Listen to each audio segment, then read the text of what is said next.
Oh my gosh. Sorry guys. What a nightmare of a thing. Um, I'm sort of back. I'm not feeling all that confident about it actually, but maybe I'm back. Without Steam Train Mark, I'm not sure what happened there. I've never had much luck with that. Gonna have to talk to him about that. And I'm sorry, Mark. I had teed up Mark off to live stream tonight, which would be awesome.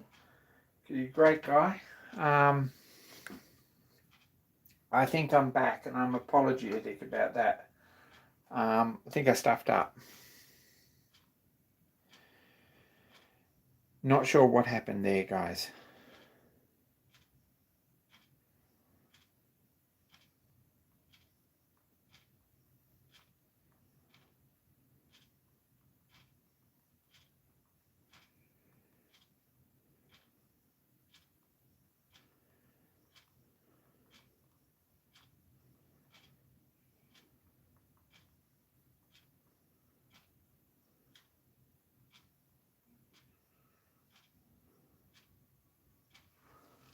Very amateurish.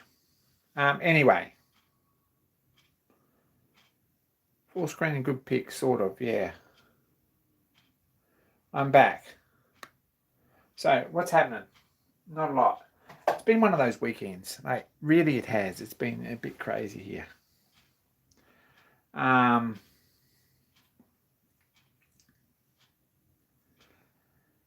There we go. I was probably inviting the wrong creator. We got Mark there that says Mark Shed Talk. That's probably who I should have been inviting, and I was inviting Steam Train Mark. So who knows? Internet cables. Yes, my internet went down there at the opportune time, and I couldn't get a signal, and all that stuff. Anyway, could be the hours. It's been one of those days. Like it's been a crazy day. Joe's out there taking over my 3D printer to print some parts for the surface grinder because all surface grinders need 3D printed parts. It's just a dust cover and stuff, I think. He's on to prototyping them up and he's just about got that job done. I spent a fair bit of my weekend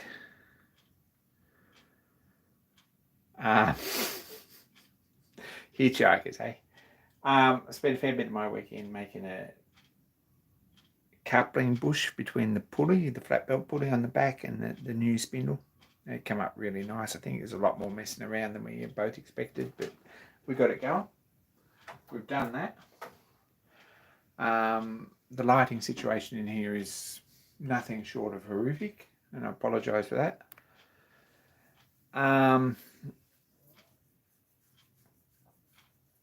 Got that sorted. Anyway, trip to Brisbane on Tuesday for stuff. That wasn't all that exciting. Hey, Nigel. Hi, Frank. Stuart. Darren. Electro Pancake. G'day. Peter Noddle. G'day. Arrives after all the drama. The time I actually get organised enough to share live streams and stuff and schedule a friend, it doesn't happen. So we'll try again at some point. Might try next week.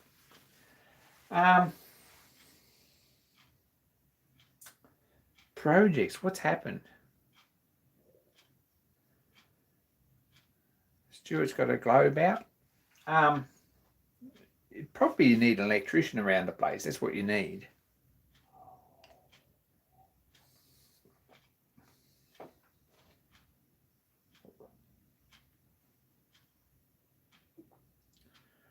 Wouldn't it all surprise me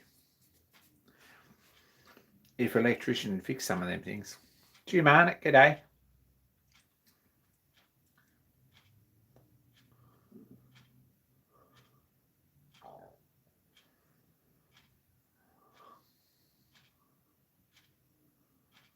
I filed a video this Sunday. That's excellent. I saw some pictures on Instagram, I think.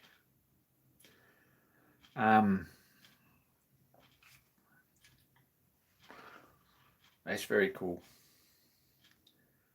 I don't know if anyone's following me on social media. It's a bit of a war zone, actually, to be honest, at the moment.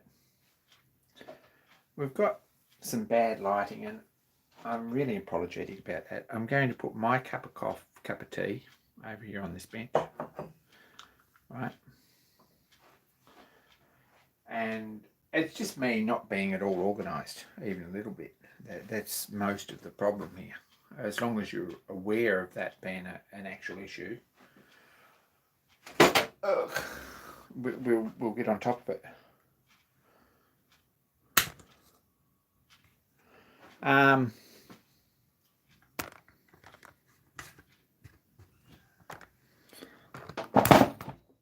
Right.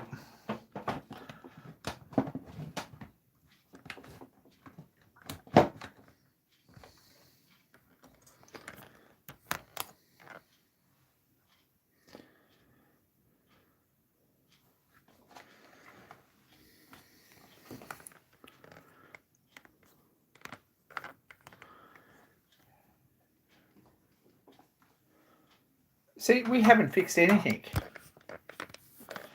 This is YouTube's got a new feature which isn't much good, to be honest. I don't know if anyone does enough of this to know that there is a new YouTube feature. In that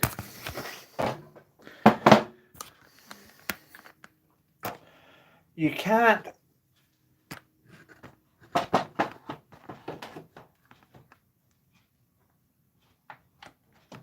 let's try this. I think we're getting there. This was going to be all organised, and it's really not. Haven't managed to get any of this organised. You can't stream the wrong way up. Camera mounts cactus. That's where we are with that. I did actually fix that. I spent a certain amount of. What have we got here?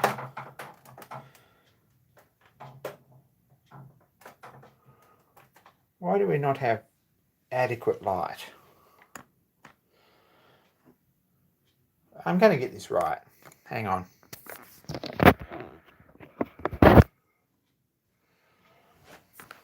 We're going to go over that way.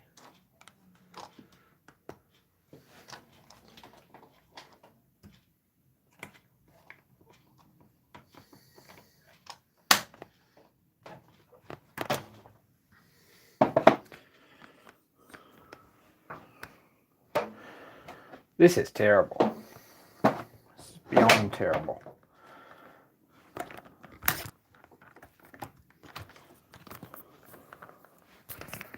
Right, now I think we've actually got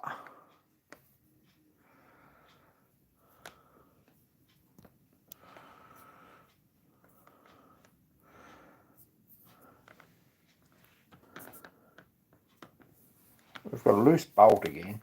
I did spend some time fixing the camera mount this weekend. That's something I have done. And it doesn't seem to be particularly successful, does it? I'm sorry, Stuart. There's a pretty poor sort of... Anyway, there we go. Look at that. Stable. Check this out. And we've got some actual, light, right? Sort of. I don't believe it. There we go. And we're right now. News headlines in 1910. Furniture is on special. There's a new hairstyle. And trouble in the Middle East. Pretty much the same stuff, actually. Nothing's changed. So, righto. So, at this point, we need to fix this. It's a job for this week. Promise I'll have it sorted next week. I did make a start on that. So, where are we? Getting it fixed. Let's clear some space here on the bench. Sorry, guys. Matt, g'day. That's terrible. Really bad, and I apologise for that. But we've got sort of a camera that's stable, right? Well, stable-ish. And we've got a clean bit of bench. We've got an empty box with no loop in it. The loop's obviously here somewhere. Apart from that, we're doing all right. I didn't say any bad words. I'm all over the place. That's where we're at. It's like completely and utterly chaotic here. And welcome to it, because it hasn't got any better.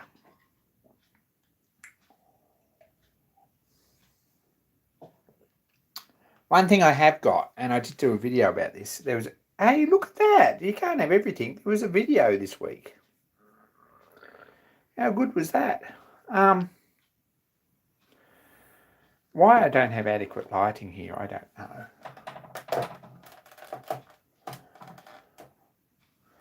That might be better.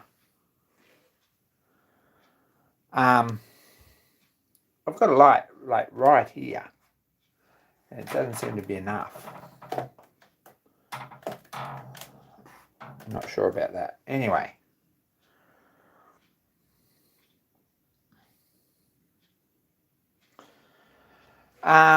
Joe did machine me a gearbox. So that's sorted together. It needs some bushes. It needs a bush in the front there, and a bush in the front and the back of that one, and a couple of bushes in there.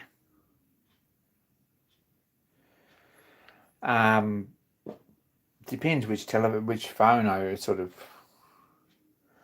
Yeah, I don't think it's better or worse now, but I don't know what to do about this.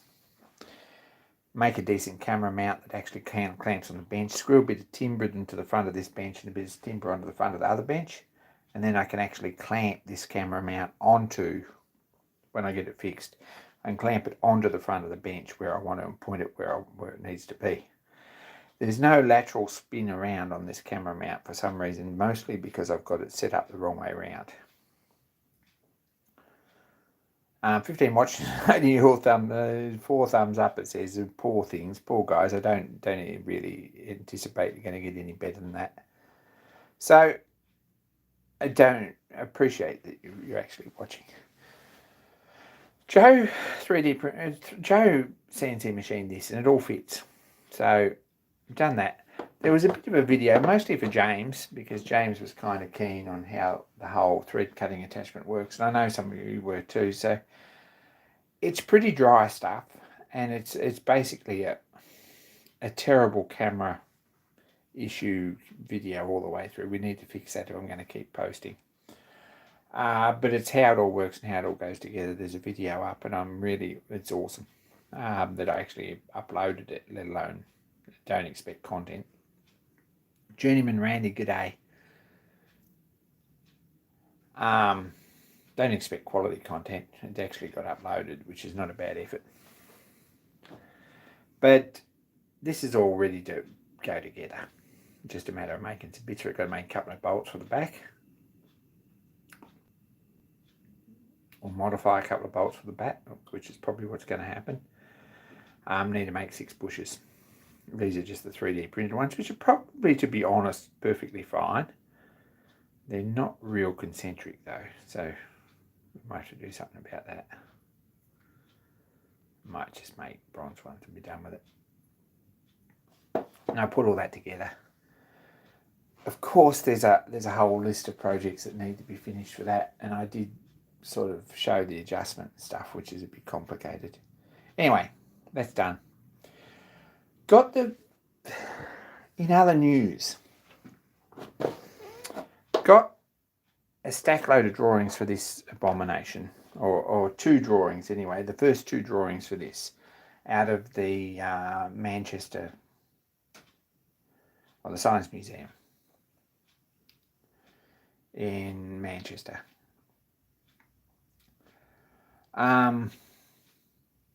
Not sure how much use they are, except they've got a lot of other drawing numbers referenced on them, and from which we can sort of discover which drawings that we need next. So it's going to be a bit of a mission, but I might ask them about some more drawings at something when that's going to happen, and then we'll have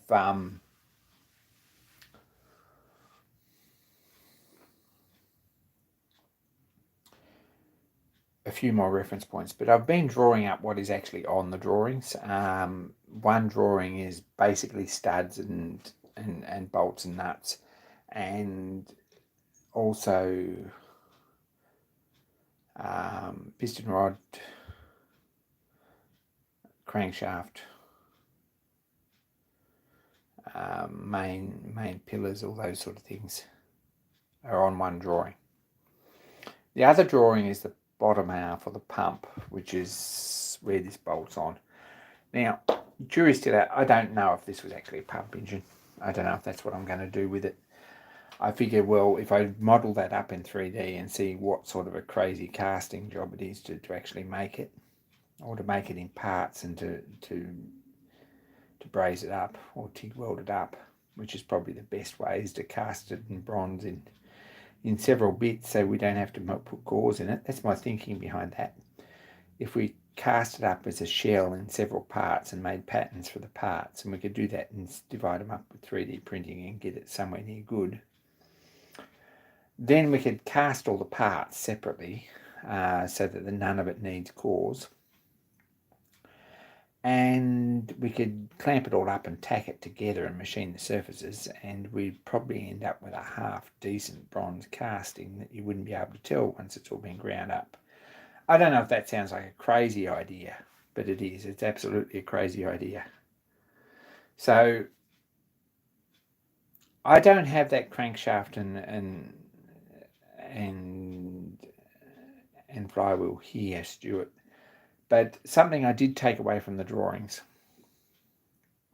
which I only have in digital form at this point, something I did take away from the drawings is that flywheel is actually cross-pinned onto the crankshaft with what looks like about a 1/2 inch hot forged rivet. That sounds like a really stupid idea, or a stupid way to actually attach a flywheel to a crankshaft. But I guess it stops the key sticking out, or it stops you getting your sleeve caught in it and that sort of thing. Anyway, so we're going to have to drill that. But of course, the pin's on the inside. They didn't put the pin on the outside where you can see it and access it. They put it on the inside between the bearing and the flywheel. So that's got to be fun. The least fun, or the more fun part of it is probably, I'm guessing, just wrought iron. So same as all the rest, it's going to drill pretty easy. And if we run a 3/8 drill through it and from each end through the flywheel, then maybe we can punch the middle out and get it off, if that's something we need to do. So that's the story on the Bay of Peacock. That's where we're at with that. I've already drawn up quite a few of the flange details and things, and actually still got to evolve some sort of casting in between them all. But it's getting there, and it's not like I've had no time. So I had nothing else to do this week. Hey, John. Check out John Creasy's Instagram post on his little steam engine, steam plant. Very, very nice job. Very complete little steam plant with a generator and everything. Awesome. Stuart Turner stuff. His own design boiler, I think. Nice job. I think Dan posted a video. He said he was going to post a video, so there might be a video from Dan. There was certainly one from Bill.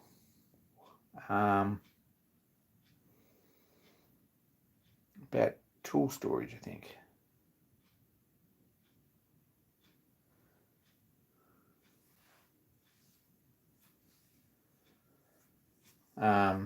Nope, not at all. Okay. No, I thought you did say something about that. That's all. Oh, sorry. I thought Dan did actually say about videos and stuff. I would probably wrong. James P's late. It's too late. We've already spoken about the launch lathe. It's too late.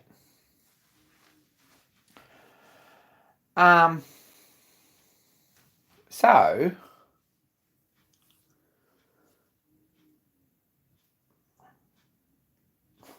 consistently disappointing, yes.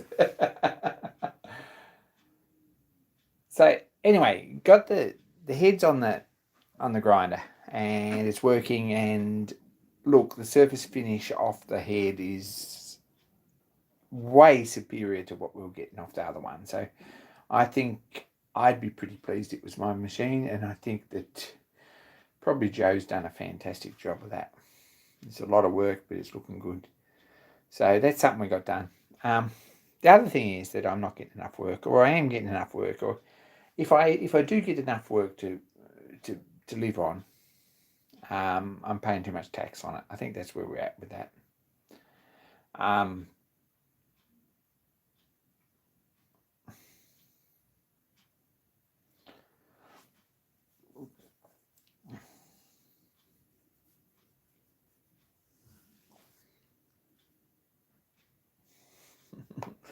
I've got no idea about that, Bill. It's probably the bots that they killed.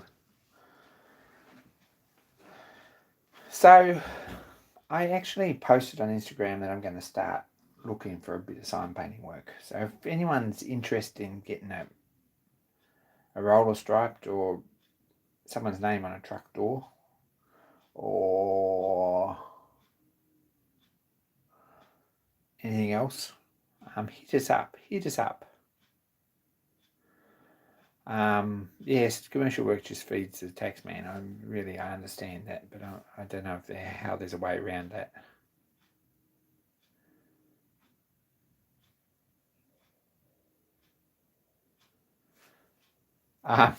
Yeah, if you want sign writing on one truck door, I should come and do the other one, Dan. Fridge, I'm going to do that. I've every impression, but it's either too hot, too late, or we've worked too hard all weekend on other stuff and then not got to it, or something like that. But it'd be very nice to have both of them done. I give you that. I'm not procrastinating it just to spite you. Didn't I already do your Creasy's workshop site? I thought I did.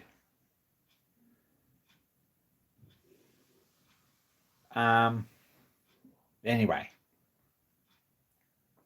I think my sign writing's up to speed enough to make a bit of a start, and last minute panic and some practice will get it a bit better if we need to go there.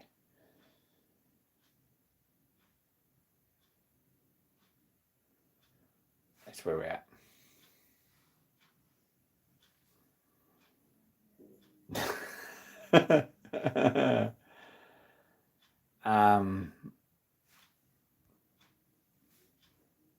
Yeah, mirror image the second door. I very seriously thought about it.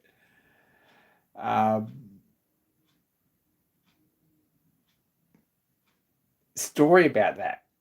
There was a funny man who was a sign painter in Launceston when I was little.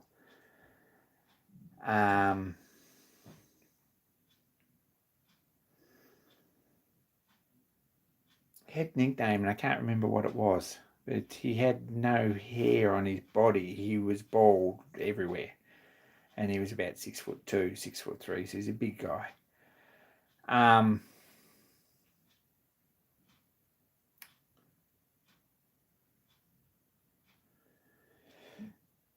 He come out and painted my grandfather's new truck, which would have been an International in the late 70s. The C series, I reckon, a C 1910 or something like that. Single drive prime mover with a hood.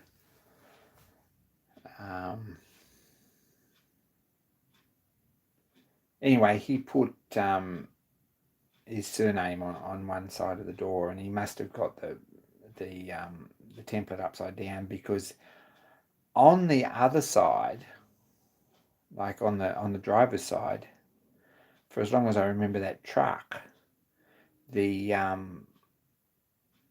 and the R were back to front, which was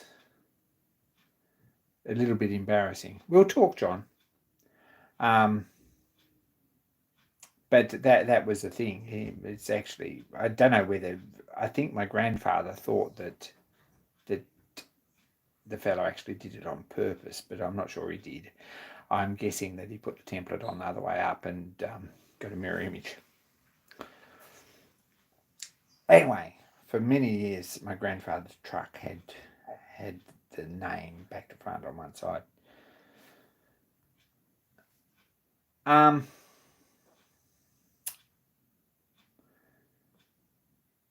not sure. I'm not sure how you achieve that because it's still spelt the same, except that the letters were back to front. Don't know. So we can do that if you like. Anyway, I've got a couple of leads on that, so I'm going to go and talk to some people about some jobs already. So that might work. If I can get a couple $100 a week for a day's work every weekend, I'd be pretty happy, and I'd be down for spending some money actually on workshop jobs and things again. But right now, things are tough in Australia. Things are a bit tight. No complaining. It's just that cost of living's gone up and nothing else has. Don't think anyone's income's gone up. So that was, there's Joe going for a walk. That was one of those things.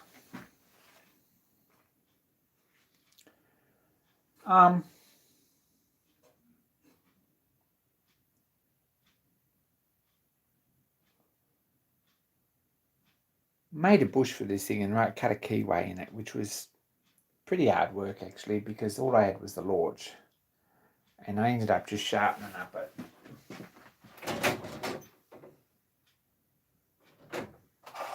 Here we go.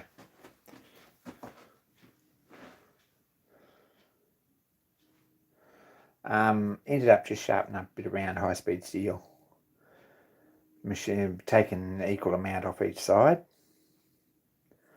and squaring it up on the bottom so it was square, and putting an edge on the front and a bit of rake on the back so it cleared here, and pushing that through about 0.03 or something at a time. So we ended up cutting it, but I wouldn't have wanted any tougher steel. So that was a job I did last night, fairly late.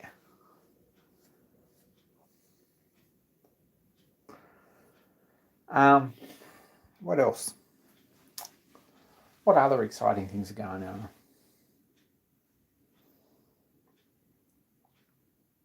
Don't know really. Went to work today. Was quiet in patches and busy in others.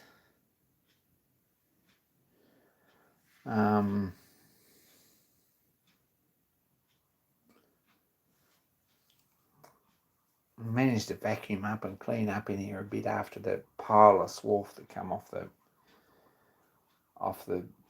bush that I made. I'm really annoyed that the go live with Mark thing didn't work, because I think I stuffed up there, and I think that's my fault. But would have been awesome to have a look at what he's doing over there.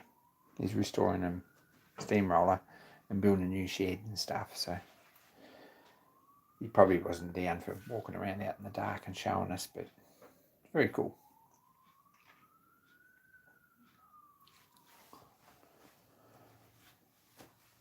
This weekend probably. Oh, and Adam's made some progress on the electronics.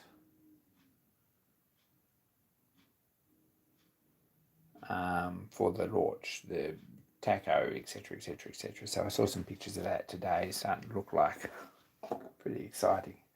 That's the actual machine that goes inside here, probably. So that's the guard. I've not done much with these bits. I'm waiting for progress on that. I have actually filled these up so that it's castable. Printed some pieces to go in the top there and put a bit of surf. I probably showed you that, and I've got a decent coat of paint on this. So that's about ready to go to the foundry. Could do with a bit more paint around the front and around this end because it's been rubbed down. But another coat of paint on it, and we're probably going to go to the foundry with that and finish it. So that's one job that needs casting up.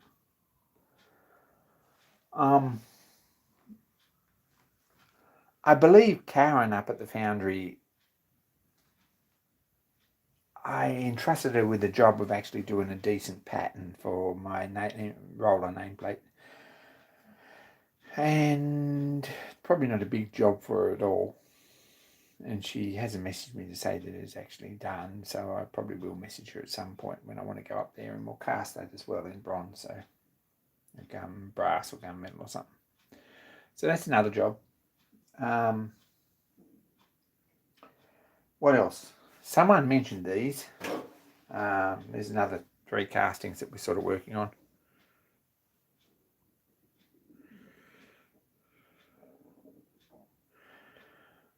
These are roughed out, sort of. That's all they are at the moment, is roughed out.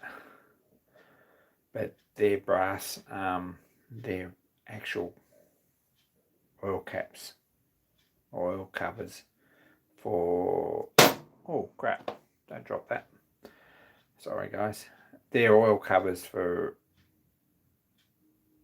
Dan's Roby stationary engine. So there's actually, these are sort of not as roughed out, but there's two small ones and one big one. So that's another job that I could just get in a machine, but it hasn't happened. It's actually Fridge's Christmas present.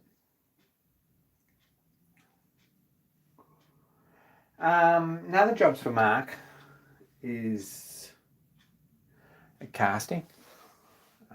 Where'd that go? No idea where I put that.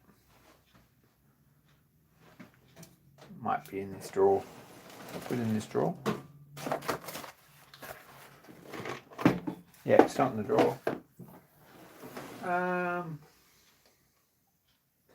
Anyway, there's some castings for a starting valve for a simpling valve for a compound roller. Got to do that too. Hey, Adam. So that's another job. So there's a few foundry jobs. Get up and running. There's also probably bits for this atrocity, which is out in there. But I'm not really being very enthusiastic about that yet. We'll get the piston out of it.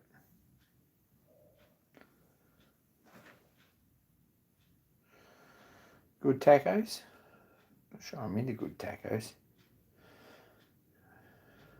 Not as much as I used to be.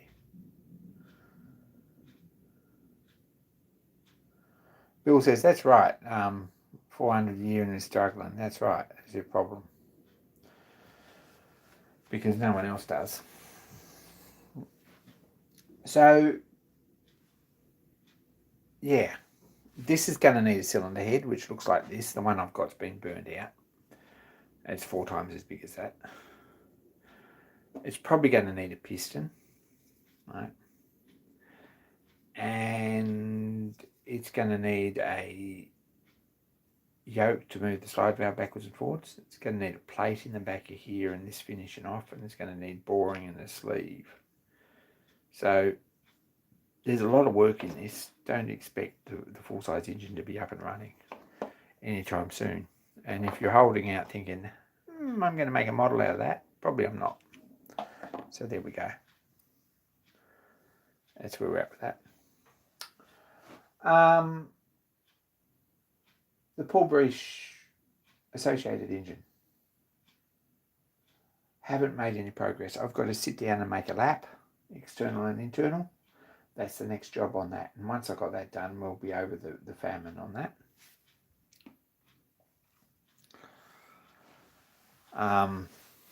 And we'll be able to make some sort of progress.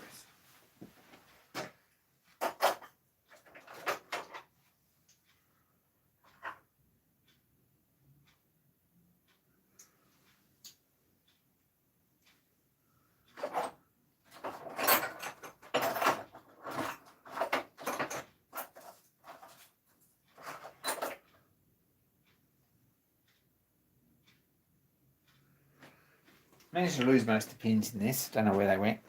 But this piece here we showed in the launch video this weekend This is going to be significantly reworked.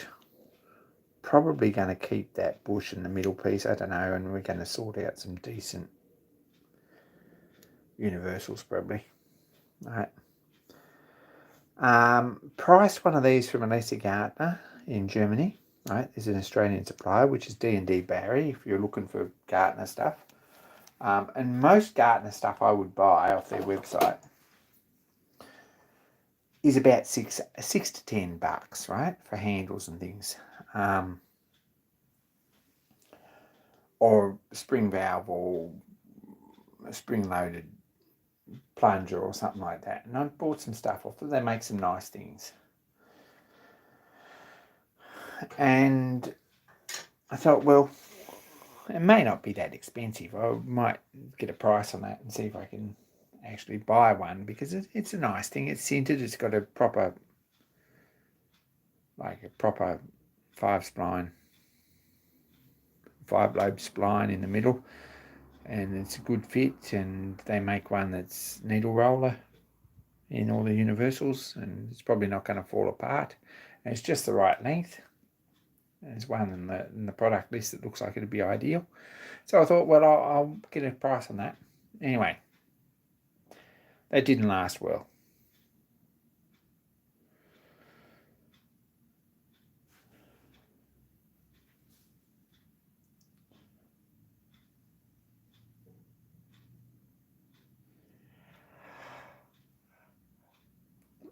Anyway, got a price back on the standard bearing one, plain bearing, universal one, which is very nice, 611 Australian dollars, plus freight, which is $27. That includes GST, which was excellent, but not a good price. So the roller bearing one was 1,688 Australian dollars. So we decided we're not going to live with it. We're going to live without that. Probably won't buy one of them. They can keep that on the shelf, because that's a component I don't really need at this point. Yeah, it's not going to happen. So I'm going to rework the one that I've got and get it all going. But we'll get the gearbox back on first.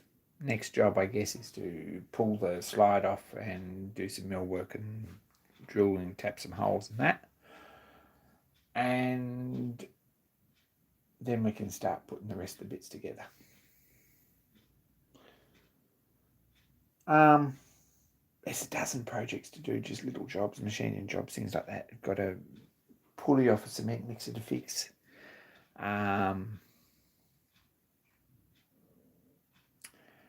I've got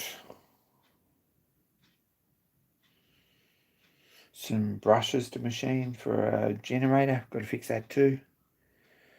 I've got truck door design paint when I get there. I was going to make it like a proper shut the gate sign, and I was going to do another job for a saw bench, like a guard for the saw bench. It's something that needs doing, and I've got the material here to do it. I thought I'd do that, but it hasn't happened.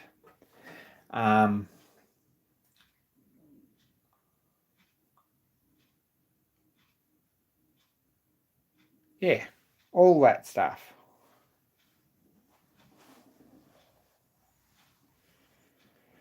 Yeah, if your 10-cent return job, we've got it up here, so none of our cans get crushed anymore.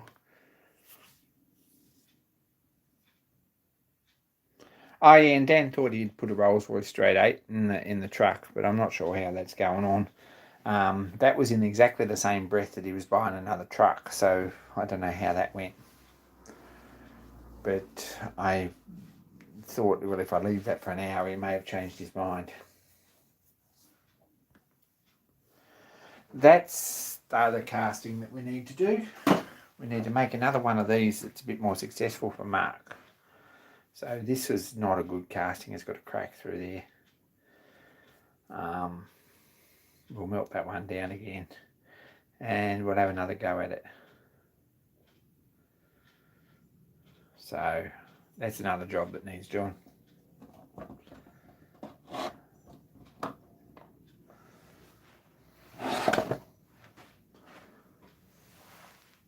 that to him at some point. It's not a big deal to do it. It's just a matter of some time. Still finding the engine. Now, the situation with that is with finding a Rolls-Royce engine is you've already got a Harley-Davidson knucklehead engine there that might need a chassis or something, and several others. So the reason for the cracking is mostly the gating and the mould.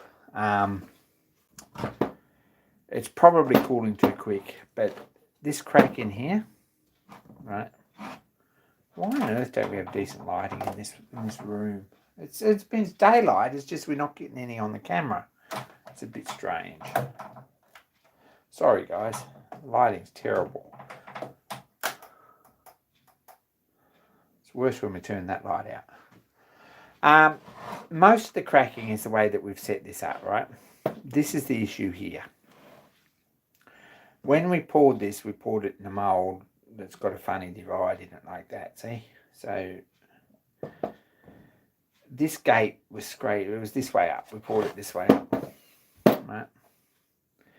And this gate here to pour in was only down to there. So what you've got here is you've got molten metal that pours in here, runs down there, goes down there, and runs down there. So it does like a Z pattern across here, zigzag. And by the time it gets to here, that light's annoying me. I don't know why that is. Once it gets to here, the metal's too cool and you get a stress crack.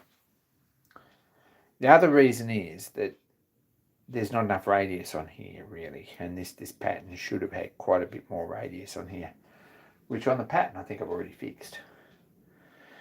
But if we had made this gate down level with this or a bit further so that we were pouring into the side here, that's one less dog leg we need for the metal to go through, and there's one less cooling phase, right? Hits the brick wall, hits the wall, hits the wall, hits the wall, and by the time it gets down here it's cold. But if we'd run it in here rather than here, we're not pouring up around the corner, so it's actually a couple less cooling phases that we've got. So you end up with much hotter metal by the time it pours, fills up here, and a much quicker entry for the metal. So that's why we've got that crack there.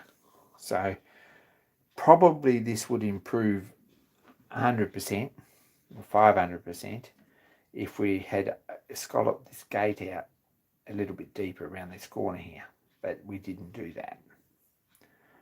There's a lot to think about when you're moulding this casting because it's a fairly complicated mould. So a bigger radius on there will make a big difference because that's one less place that it's got to cool down. And a bigger gate or a gate that's actually over here, not down here. So it's not filling this up here and the metal's not splashing across the cold metal that's already solidifying in here before it gets down here into this piece. And that gives you a cooling problem.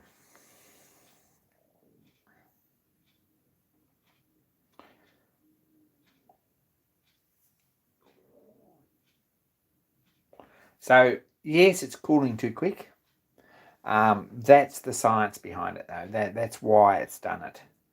And hindsight's 20/20. It's very easy to think, well, why didn't I fix that when I was casting it? But until you've cast one and seen where the problems are and what's actually happened, it's very, very difficult to get a second one cast. Or it's very difficult to actually get it right.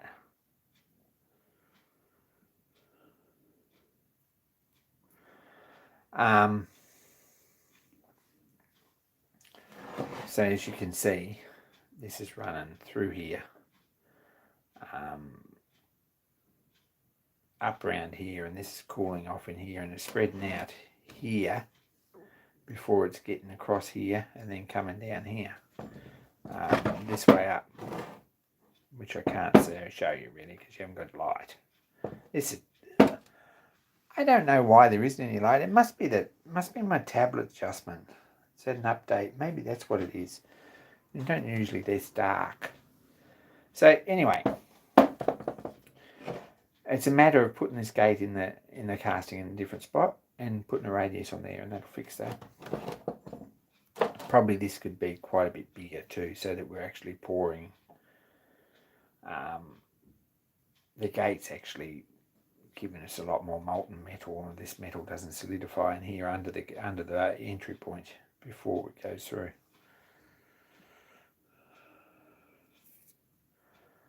But yeah, prototyping would be like that, and that's why that's been like that.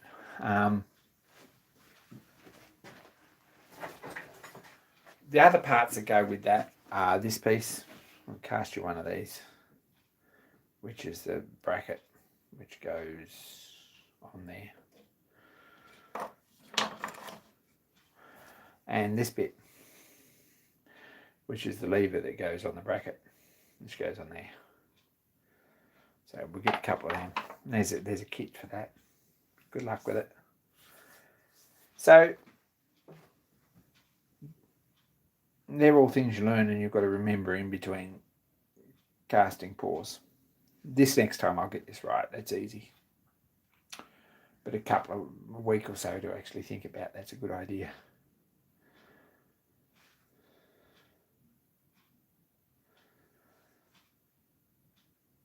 First knife, last knife. You're not making another knife? It's a very cool knife, John.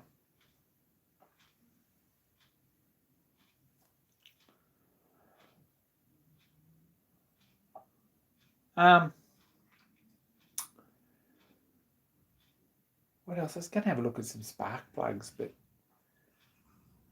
I don't know how interested everyone is in spark plugs, and it means I've got to set the camera up over there again and reach past it all the time. Maybe we can get some actual light over there. Got to get some stuff out of the way to open the door. Who's even a little bit interested in vintage spark plugs? Don't know. Answer that.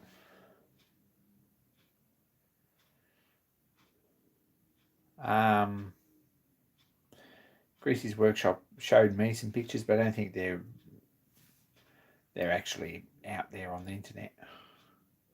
Very cool job.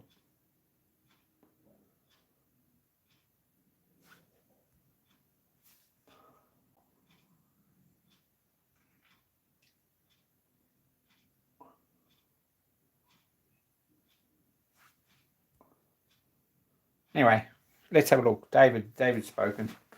Let's put this light up here. Give me a second. You're going to go dark for a second.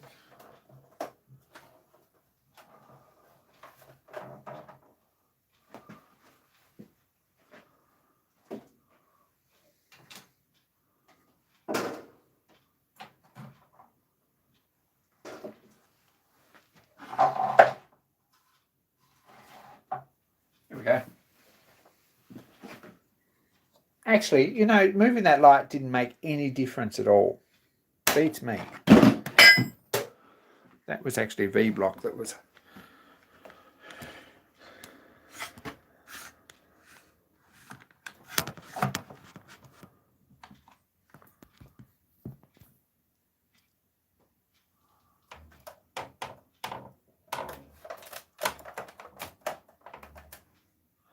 I don't know, I don't get this.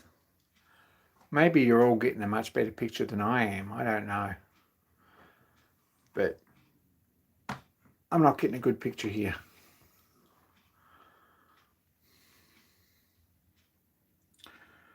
And I've dropped that again.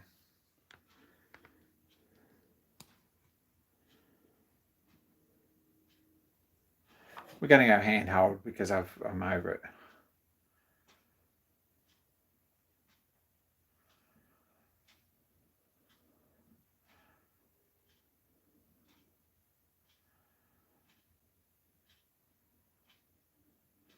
Righto, Mark, you're on. We'll do that for a bit after this.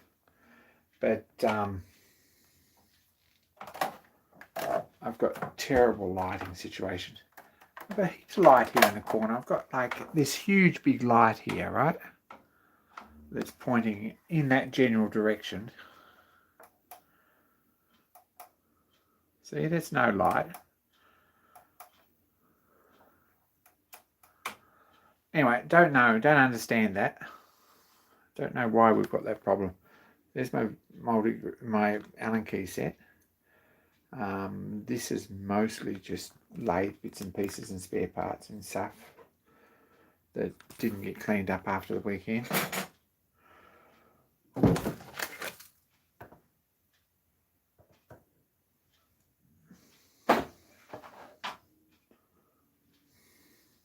Every single time I've gone to do this, it hasn't worked out well, has it?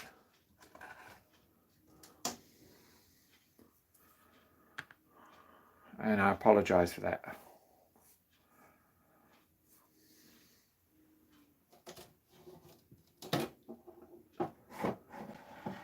I don't know how the best way to do this is. In amongst all this, we've got the steam engine too.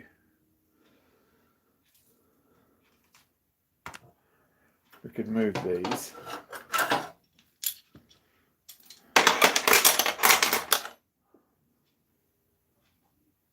These. And then this door actually opens, which is awesome. Look at that, I've actually got a door open. So if anyone's a little bit interested in vintage spark plugs, go find someone who's actually got a decent collection. That's not me. All I've got's a whole lot of dark, and I apologise for that.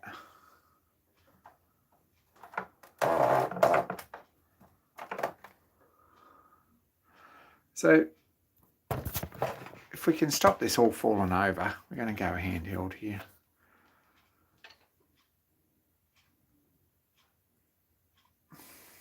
I'm not impressed at all with this lighting situation tonight. I don't know what it is. It's a technical error of some sort, because I can't know if I can put any more bright lights in here.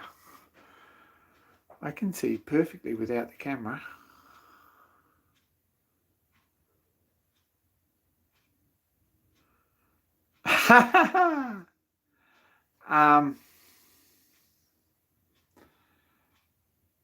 These are sort of mostly the older stuff in this cabinet. I've got a box of other stuff around. That's a Harley plug there. Let's have a look. That one's a Harley plug. Awesome. This one here is a KLG aero plug, and probably this one is too, and this one is a Lodge aero plug, I believe. This one here has a bit of a history. That's a French plug. That was from one of the very, very early Otto inverted stationary engines that arrived in Tasmania. Don't know where the engine is now, but I know a mechanic who took that out in the 60s. It made a good story anyway. Some of these should be turned around so you can actually see them. This one's a US Highways plug. This one I think is a Baru from Poland, or Czechoslovakia, from Poland I think. There we go, it's got a little aeroplane on it. If you can actually even see that. I think it's a contrast on here.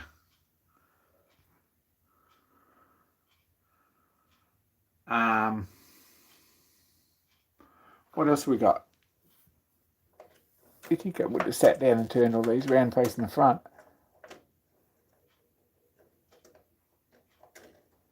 I think that one's a Jolie from France. The next one's an AC. Another one's a Magneti Morelli from Italy. We've got a Wizard Twin Fire there on the end. What have we got there? There's a finger there somewhere. Sorry.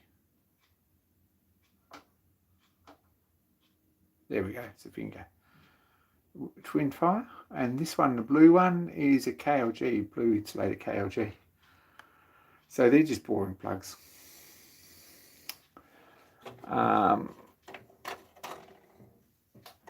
What do we got? We got a Sphinx. AC Sphinx. And we've got an American copy of a French aeroplane plug there. We've got a Goliath made by the Sharp company. I've got a Pax there. I think it's another French plug. I've got a the remainder there of a Champion tyre pump outfit, which was actually a real thing. A couple of areas. There's an Imp cycle car plug there. If you've got the rest of the Imp cycle car, I would be very, very keen to pick that up. There's a Vasco, which I think is an Australian made plug, and a Lodge and an Igna, and the Champion up the end, I think. Coming back this way, the BES, that's an Australian one. Dr. Coyle's Wonder Cup. Don't know if Dr. Coyle's Wonder Cup was really a wonderful thing, but it made good advertising. This one here is a French plug. It's a bit knocked about, but it's a fairly rare one. It's an Oleo, which is a French one, means oil. And a BS, which is actually Australian. We've got a United Cargo Primer there. We can move some of these around.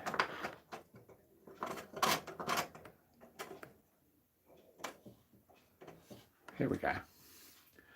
We've got a Doering and an American Ace, which is Model T thread, I think. Yep. 1/2-inch gas. We've got a beautiful hand-painted Equium, which is one of my favourites and my favourite sort of plug. And there's a Edison, it's a Splitdorf, a green jacket Splitdorf. CJ8. No, I don't have a CJ8 Champion. Probably had boxes of them at one stage. There's a Benton, and it's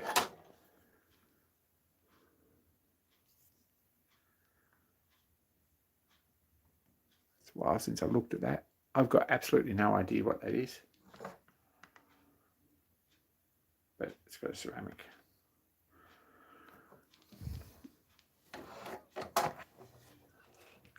We've got an AC Titan. It's an industrial plug, and another Splitdorf there. We've got a mica plug of unknown origin. Most of them had shellac labels on them when they were new. We've got an M&S, which I think could be Marks and Spencer. We've got a Redhead there. We've got an Ogis Ringfire. Everyone needs an Ogis Ringfire. A Bethlehem. The next one's a Mosler.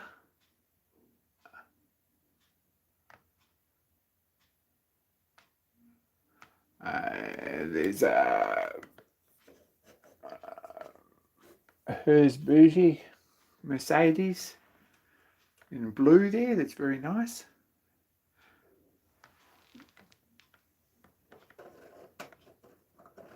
And some Model T Ford plugs up the end there. There's a tungsten Ford Special.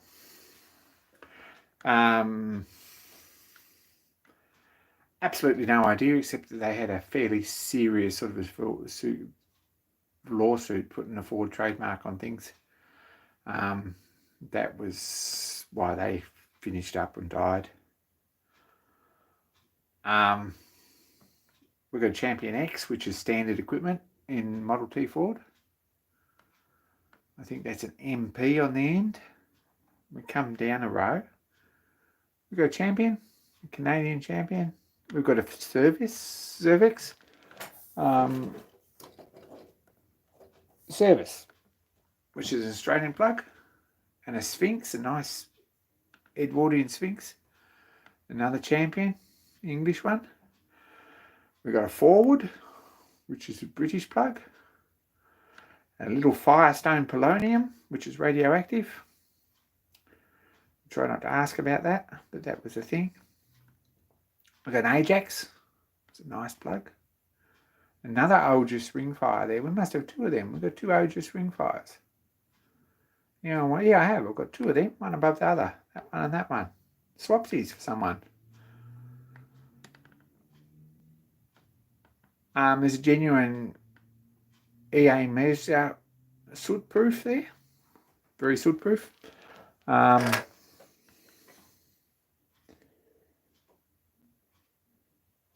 Soot proof. Now, I'm not going to call them liars, but I've got a feeling they probably were. We've got a horseshoe there. We've got a blue crown husky. There's another nice split bore there in 1/2 inch gas. And the last one is a BES, which is another Australian one.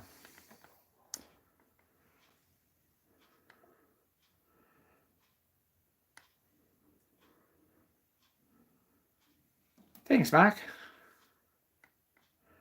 Bill's pissed and going to bed, that's all right. So there we go. There's a lot of very useful sort of spark plugs that are fun, I guess. I really like these brass ones and the hand painted ones, like that Imp Cycle car. And Equiums. Anything with Equium written on it is a bit nice. A lot of the others are just screen printed.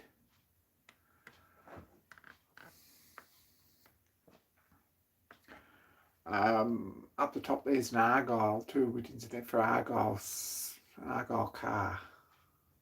A Scottish car that they made quite a lot of them, and they sent quite a few of them to Tasmania, which is where that would have come from. So, little spark plug collection. It's only a little collection. It's not that cool, but they are on display at least.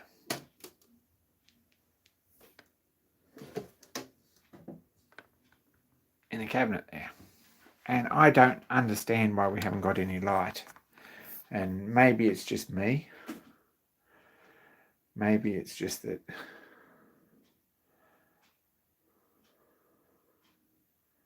hang on. I've fixed the problem. So anyway. Take care, John. I fixed that problem. It's me.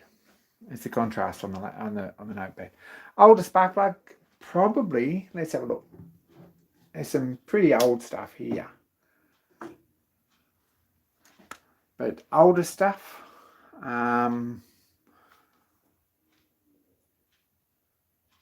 where are we? That one? Let's get up there. It's definitely 1880s.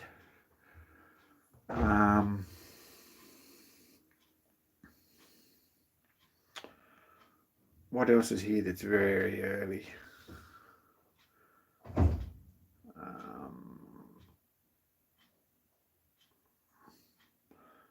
Anything with Equium written on it is pre-World War One by quite a lot, and I think that one's probably about turn of the century.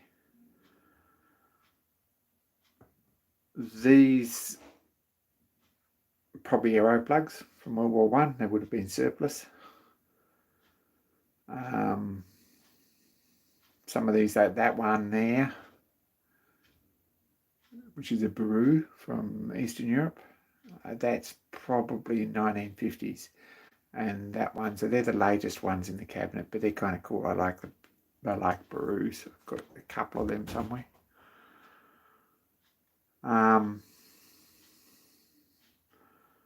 The rest are all a bit vintage. This is a race and bike plug from about turn of the century.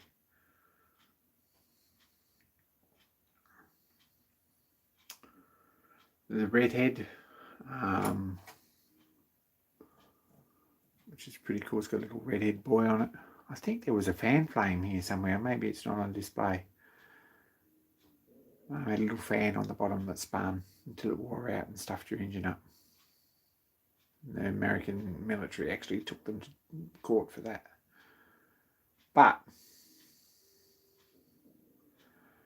it's a bit of a collection. It's very, very limited, but it's a bit of fun, and I really like them. And I'd like to expand it, but not going to happen. anytime soon, because the sad and unhappy truth in the 21st century, things like this, which is a American primer with a tap on the side, $500 US, something like that they're bringing. Quick detaches and things like that are thousands of dollars.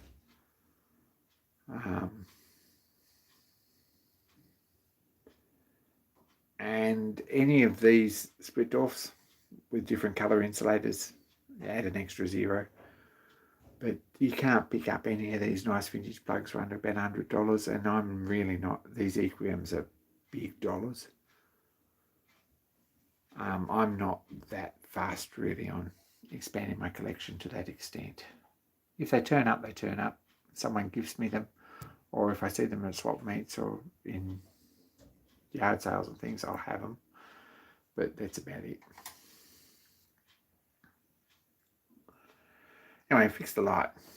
I think it was a contrast problem on the stupid. If we'd fixed that in the first place, we would have been on a lot better. One was with the long electrodes. That's probably a furnace igniter. It could be that one down there is, I believe, is a starting plug for a dual fuel diesel industrial engine.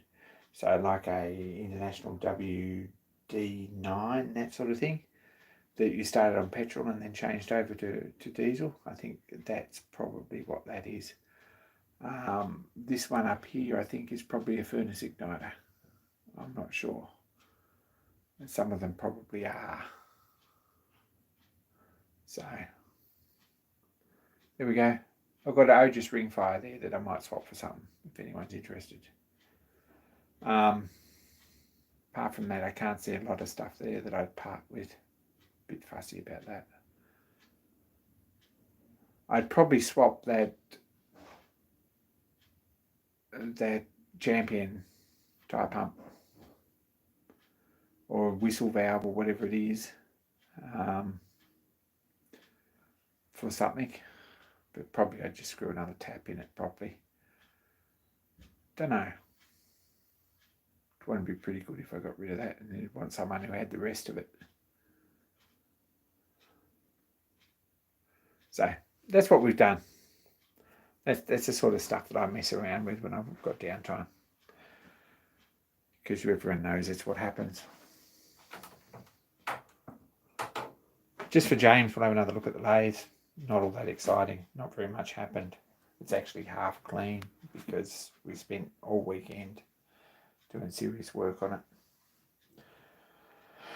And I might call it because we're running a bit long and Mark's got a live stream going, so I wouldn't mind having a look at that. But thanks, guys. Thanks for all your patience tonight. That was an absolute disaster and you still hung in there, which I really appreciate. More soon. Some updates. Probably this next week we'll have some actual stuff that, like, we might have that gearbox finished and we might have a few other jobs done. And we might have some progress on other things, but also I've got to get a paintbrush out and do some practice. Anyway, chat to you all soon.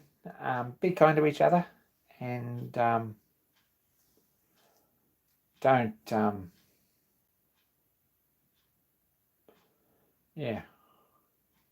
buy a horse or anything, or another truck, or Rolls Royce engine, or anything else that might be for sale. Righto. Be kind to each other. I'm out.